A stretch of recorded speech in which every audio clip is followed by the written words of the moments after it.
আধুনিক Bangla hotel web সিরিজের দ্বিতীয় পর্বে খাসির পায়া পার্টের শুরুতে একটি ফ্ল্যাট বাসার দৃশ্য দেখানো হয়। বাহিরে প্রচণ্ড ঝড় বৃষ্টি হওয়ায় ফ্ল্যাটের ওনার সরকারি চাকরিজীবী রফিক সাহেবের ঘুম ভেঙে যায়। স্ত্রীকে ঘুম থেকে না জাগিয়ে রফিক বাসার সব দরজা জানালা বন্ধ করতে শুরু করে এবং অন্য রুম থেকে তার ছেলেকে নিজেদের বেডরুমে নিয়ে আসে যাতে সে ভয় না পায়। এর মধ্যে রফিক ড্রয়িং রুমে কিছু একটা পড়ার শব্দ শুনতে পান। তখন তিনি সন্তর্পণে ড্রয়িং রুমের দিকে পা বাড়ান কী পড়ছে তা দেখার জন্য, কিন্তু ড্রয়িং রুমে এসে দেখে কিছুই পড়েনি, সব কিছু ঠিকঠাকই আছে। যখন সে ড্রয়িং রুমে দাঁড়িয়েছিল তখন সে রান্নাঘরে কিছু একটা ফ্রাই করার গন্ধ পান। এত রাতে খেয়ে রান্নাঘরে তা দেখার জন্য তিনি রান্নাঘরের দিকে পা বাড়ান। রান্নাঘরে এসে দেখে তার স্ত্রী শাইলা রান্না করছে। তখন রফিক ভাবে তার স্ত্রী বেডরুমে ঘুমাচ্ছে, এত দ্রুত রান্নাঘরে আসলো কিভাবে। তখন শাইলা তার দিকে ফিরে বলে, 3 দিন বাসায় থাকবো না, তাই তোমার জন্য তোমার পছন্দের খাসির পায়া রান্না করে যাচ্ছি। কথাটা বলার পর শাইলার চোখ মুখ বিকৃত হতে শুরু করে। ওই সময় রফিকের কাঁধে কে একজন হাত রাখে। সে চমকে পিছনে ফিরে দেখে তার স্ত্রী দাঁড়িয়ে আছে। স্ত্রী শাইলাকে দেখা মাত্র রফিক সাহেবের সব ভয় কেটে যায়। তখন সে বুঝতে পারে এতক্ষণ সে যে শাইলাকে দেখেছে তা হয়তো কোনো অশরীরী আত্মা, নয়তো তার চোখের ভ্রম। সকালবেলা ঘুম থেকে উঠে রফিক সাহেব তার স্ত্রীকে কিছু টাকা দেয়, কারণ শাইলা তার বাপের বাড়ির সদস্যদের সাথে কক্সবাজার ট্রিপে যাচ্ছে। যদিও ট্রিপে রফিক সাহেবের যাওয়ার কথা ছিল, কিন্তু অফিসে হঠাৎ কাজ পড়ে যাওয়ায় তার বস ছুটি ক্যান্সেল করে অফিসে যেতে বলেছে। রফিক শাইলার সাথে ট্রিপে যেতে পারছে না, তাই শাইলাও ট্রিপে যেতে চাচ্ছে না। কিন্তু অতি উৎসাহে তাদের ছেলে ট্রিপে যাওয়ার জন্য রেডি হওয়ায় এক প্রকার বাধ্য হয়ে শাইলা ট্রিপে যেতে রাজি হয়। তবুও শাইলা রফিককে নিয়ে চিন্তা করে, কারণ রফিক একলা বাসায় থাকতে ভীষণ ভয় পায়। রফিক শাইলাকে বলে, তুমি বিষয়টা নিয়ে একদম চিন্তা করিও না, 3 দিন আমি কোনো না কোনোভাবে ম্যানেজ করে নিব। রফিক অফিস যাওয়ার জন্য রেডি হচ্ছে এবং শাইলাও ট্রিপে যাওয়ার জন্য রেডি হচ্ছে। আর তখনই রান্নাঘর থেকে মাংসের পোড়া গন্ধ আসে। রফিক ও শাইলা দৌড়ে রান্নাঘরে যায়। তখন শাইলা বলে, ওহ ভুলে গিয়েছিলাম, 3 দিন বাসায় থাকবো না, তাই তোমার জন্য তোমার পছন্দের খাসির পায়া রান্না করছিলাম। শাইলার কথাটা শুনে রফিক আঁতকে ওঠে, কারণ সেম দৃশ্য রফিক রাতে দেখেছিল, কিন্তু তিনি এই বিষয়ে শাইলাকে কিছুই বলে না। কিছু সময় পর রফিক, শাইলা ও তাদের ছেলে বাসার দরজা বন্ধ করে বের হয়। আর তখন বাসায় উদয় হয় একটি কালো বিড়ালের, যা খারাপ পরিস্থিতির পূর্ব লক্ষণ হিসাবে ধরা হয়। রফিক তার অফিসে ঢুকা মাত্র একটি তারের সাথে হোঁচটকায়, যা আরেকটি বিপদের পূর্ব লক্ষণ হিসেবে আমাদের সমাজে প্রচলিত আছে। হোঁচটকে রফিক অফিসের পিয়ন আমজাদকে বলে, অফিসের ফ্লোরে তার কেন? আমজাদ বলে, স্যার যতদিন মেইন লাইন ঠিক না হবে ততদিন তার এখানেই থাকবে। আপনি ইলেকট্রিশিয়ানকে কিছু বলেন, না হয় তারা কাজ তাড়াতাড়ি করবে না। অফিসে ঢুকে রফিক যখন নিজের ডেস্কে বসে তখন তার বস মেহবুব সাহেব তাকে ডেকে পাঠায়।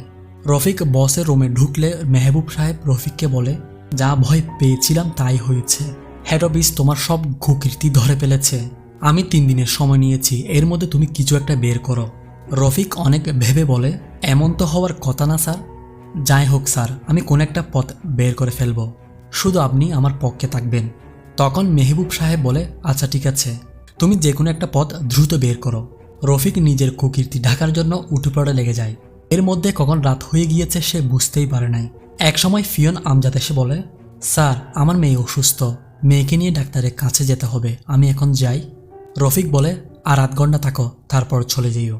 এর মধ্যে রফিক তার বন্ধু শাকেরকে ফোন করে বলে, আজ বাসায় কেউ নেই, তাড়াতাড়ি চলে আয়, চিল হবে। তখন শাকের বলে, বন্ধু কপাল খারাপ, আমি গতকাল সিলেটে চলে এসেছি, তুই আজ ক্লাবে গিয়ে চিল কর। রফিক বলে, তাহলে তো সমস্যায় পড়ে গেলাম, বাসায় একলা থাকতে হবে। শাকের বলে, তুই তো আবার একলা থাকতে ভয় পাস, এক কাজ কর, ক্লাবে গিয়ে কয়েক প্যাক খেয়ে পার্কে গিয়ে কিছুক্ষণ দৌড়ঝাঁপ কর, দেখবি বাসায় যাওয়া মাত্র ঘুম চলে আসবে, তুই কিছুই বুঝতে পারবি না। রফিক বন্ধুর পরামর্শ মতো পার্কে যায় হাঁটার জন্য। কিছুক্ষণ হাঁটার পর ক্লান্ত হয়ে যখন বেঞ্চে বসে তখন হঠাৎ পিছন থেকে একটি ছেলে এসে রফিকের কাঁধে হাত দিয়ে বলে, স্যার 200 টাকা দেন, খাসির পায়া খাবো। রফিক চমকে উঠে বিরক্ত হয়ে বলে, 10 টাকা না 20 টাকা না, 200 টাকা। আমি কি টাকার গাছ নিয়ে বসে আছি? এখন এখান থেকে যা, বিরক্ত করিস না। তবুও ছেলেটি টাকার জন্য বিরক্ত করতে থাকলে রফিক বেঞ্চ থেকে উঠে চলে যেতে উদ্যত হয়। তখন ছেলেটি রফিকের পেছন থেকে টেনে ধরলে রফিক মেজাজ হারিয়ে ছেলেটির গালে একটি থাপ্পড় মেরে পার্ক থেকে বাসায় চলে যায়। বাড়িতে এসে ফ্রেশ হয়ে রফিক খেতে বসে। মেনু তার পছন্দের খাসির পায়া। ভাত মুখে দেওয়ার আগে রান্নাঘর থেকে কিছু একটা পড়ার শব্দ শুনতে পায়। ভয়ে ভয়ে সে রান্নাঘরের দিকে যায় কি পড়েছে তা দেখার জন্য। সে মনে সাহস সঞ্চার করে ভয়ে ভয়ে রান্নাঘরে উকি দেয়, কিন্তু দেখে রান্নাঘরে কিছুই পড়েনি, সব ঠিকঠাক আছে। তারপর সে কিছুটা সহজ হয়ে ফেলে আসা খাসির পায়া খেতে আসলে দেখে সেই অশুভ কালো বিড়ালটি রফিকের পছন্দের খাসির পায়া আরাম করে খাচ্ছে। পছন্দের খাবারের এই অবস্থা দেখে রফিকের মুখ ভরে বমি আসে। বমি করার পর সে মুখ হাত ধুয়ে অফিসের বাকি কাজগুলো করতে মন দেয়। আর তখন স্টাডি টেবিলেই তার ঘুম চলে আসে। মধ্যরাতে যখন গতকালের মতো ঝড় বৃষ্টি শুরু হয় তখন তার ঘুম ভাঙে। তখন তার মনে হতে থাকে বাড়িতে সে ছাড়া আর কেউ লুকিয়ে আছে। তাই সে বাসার সব লাইট অন করে দেয়। তখন সে লক্ষ্য করে পর্দার আড়ালে ব্যালকনিতে কেউ একজন নিশ্চলভাবে দাঁড়িয়ে আছে। রফিক সাহস করে পর্দা সরালে দেখতে পাই হ্যাঙ্গারে তার শার্ট। অন্ধকারে মানুষের মতো লাগছিল। রফিক তার মনের সব দুশ্চিন্তা বাদ দিয়ে টিভিতে কার্টুন ছেড়ে দিয়ে দেখতে শুরু করে এবং একটু পর তার ঘুম চলে আসে। রাতে ভালোভাবে ঘুম না হওয়ায় রফিক সকালে অফিসে গিয়ে ঘুমিয়ে পড়ে। মেহবুব সাহেব তাকে রুমে ডেকে বলে, জল অনেক দূর গড়িয়ে গিয়েছে। হেড অফিস তদন্ত কমিটি গঠন করেছে। আমাদের অফিসের হিসাবের গরমিল তারা তদন্ত করবে। এই তদন্তে যদি তুমি ফেঁসে যাও, আমি তোমাকে চিনি না, তুমিও আমাকে চিনো না। তখন রফিক আশ্চর্য হয়ে বলে, কি বলেন স্যার, এর সুবিধা কি আমি একা নিয়েছি, আপনি নেননি? এখন আমাকে একা বিপদে ঠেলে দিচ্ছেন।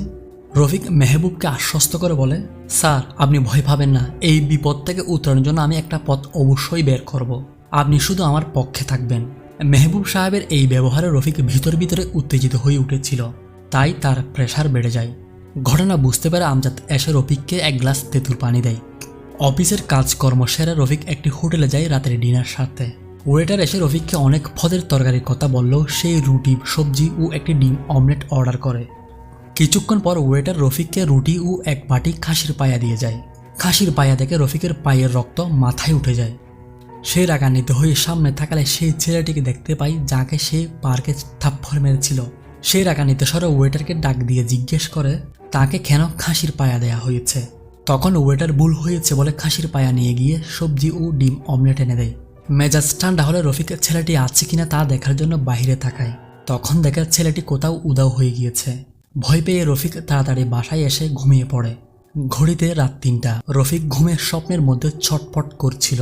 অনেকক্ষণ ছটপট করার পর তার ঘুম ভাঙলে দেখে সেই ছোট্ট ছেলেটি বসে তার পায়ের আঙ্গুল খাচ্ছিল।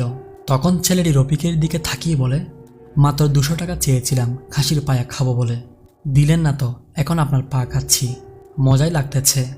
পায়ের এই অবস্থা দেখে রফিক খাট থেকে নিচে লাফ দেয় এবং চেক করে দেখে পা ঠিকঠাক আছে কিনা। দেখে পা ঠিকই আছে, কোনো সমস্যা নেই। রাতের বাকি সময় ঘুম না আসায় রফিক সোফায় বসে টিভি দেখার জন্য। যখন সে টিভি অন করে তখন হঠাৎ হরর মুভি চালু হয়ে যায়। রফিক ভয় পেয়ে তাড়াতাড়ি চ্যানেল পাল্টাতে চায়, কিন্তু সে পারে না।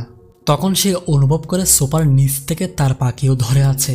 যখন সে ভয়ে ভয়ে নিচে তাকায় তখন সে দেখে সে ছোট্ট ছেলেটি তার পা ধরে আছে এবং বলে, স্যার ২০০ টাকা চেয়েছিলাম খাসির পায়া খাবো বলে, দিলেন না তো, এখন আপনার পা খাই, দেখি কেমন লাগে। তখন রফিক ভয় পেয়ে অজ্ঞান হয়ে যায়। সকালে তার জ্ঞান ফিরলে সে চেক করে দেখে তার পা দুটা ঠিকঠাক আছে কিনা। দেখে সব ঠিকঠাকই আছে। তারপর রফিক রেডি হয়ে অফিসের উদ্দেশ্যে বের হয় এবং সারাদিন অফিসের কাজের মধ্যে ডুবে থাকে, কারণ তাকে একটি পথ বের করতেই হবে, না হলে এবার চাকরি যাবে। কাজের মধ্যে কখন সন্ধ্যা ৭টা বেজে গেছে সে কিছুই বুঝতে পারেনি।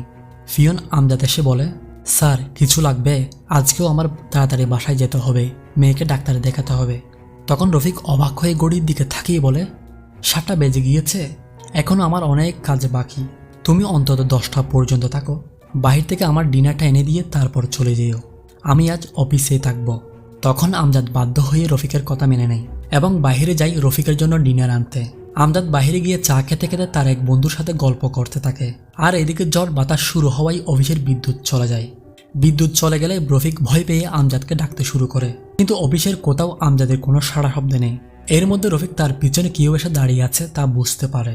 যখন সে পিছনে তাকায় তখন দেখে সে ছোট্ট ছেলেটি একটি ধারালো দা নিয়ে দাঁড়িয়ে আছে এবং রফিককে উদ্দেশ্য করে বলে, স্যার ২০০ টাকা চেয়েছিলাম খাসির পায়া খাবো বলে, দিলেন না তো, এখন আপনার পাগুলো খাই, দেখি কেমন লাগে।